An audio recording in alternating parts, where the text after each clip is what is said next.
A concern that I have heard from various women throughout the years that are pregnant is that they actually find kids and babies super irritating, and they're freaked out that that will make them a bad mother. They're worried they won't be able to relate to their baby. They're freaked out.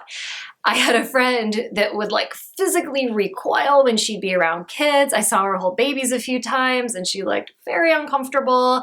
And so I was actually pretty shocked when she decided to become pregnant. And I was really curious. And so we talked about it, and she was somewhat confounded too, but she's like, my partner and I both come from really small families, and I think the way she put it is, we want people to hang out with when we're old.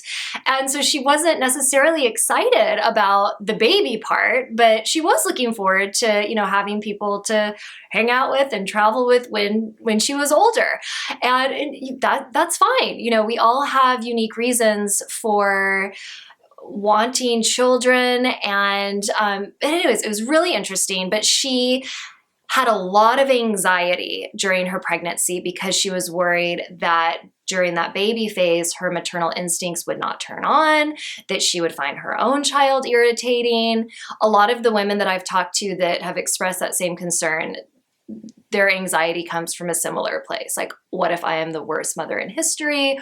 I've heard one woman, she was afraid the baby would be taken away from her. A lot of fear comes up with that.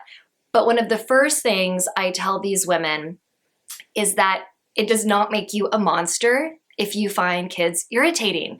A lot of these women, and I can relate to this, they really value control. And as anybody with kids knows, it's hard to control kids and you never know what's going to happen.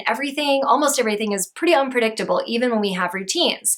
They also really value stimulating, logical conversations. And again, with kids, they're usually all over the place with what they're talking about. So these women just couldn't find a way to relate to kids. And again, that doesn't make you a monster. There's different things that trigger all of us. And for them, a sticky-fingered babbling kid just triggered their discomfort, and that is okay. That also does not mean that you should not be a mother. And so with that said, when you have the baby, for the friend I was just talking about, her maternal instincts did turn on. She had actually asked her care provider to preemptively prescribe her antidepressants because she was so sure that she would be depressed. She wasn't, actually. Plenty of women that are excited about, pregnancy are. We don't know if it's going to happen to us. We just have to take it as it comes. But with her, it didn't end up happening. Those maternal instincts did turn on. It wasn't all rainbows and butterflies. She still had a lot to work through.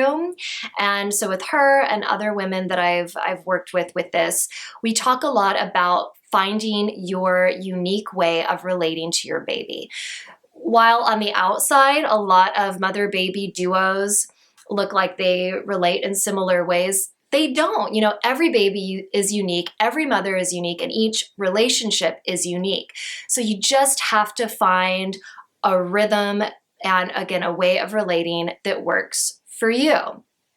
And an extra little tip with the being comfortable bonding when they're babies, because it's weird talking to somebody that is not talking back to you, somebody that seems to care less what you're talking about. It's awkward, especially for women that, again, value those really stimulating conversations. So one thing that you can do to start to practice and get a little bit more comfortable with that uncomfortable circumstance during the early days of your baby's life is to start talking to your belly. I know it sounds weird, but you can start dictating, what you're making for breakfast. You can read them that book that you're reading, the newspaper that you're reading, just to become comfortable talking. And you don't have to talk in a little baby voice, just talk to them normally. And when the baby comes out, you can talk to them normally. That can be your way of relating. You don't have to have this super cutesy relationship. So I guess the gist of everything that I'm saying is, number one, do not beat yourself up if you don't get that warm, glowy feeling when you see babies or children. That is okay. We all have our stuff.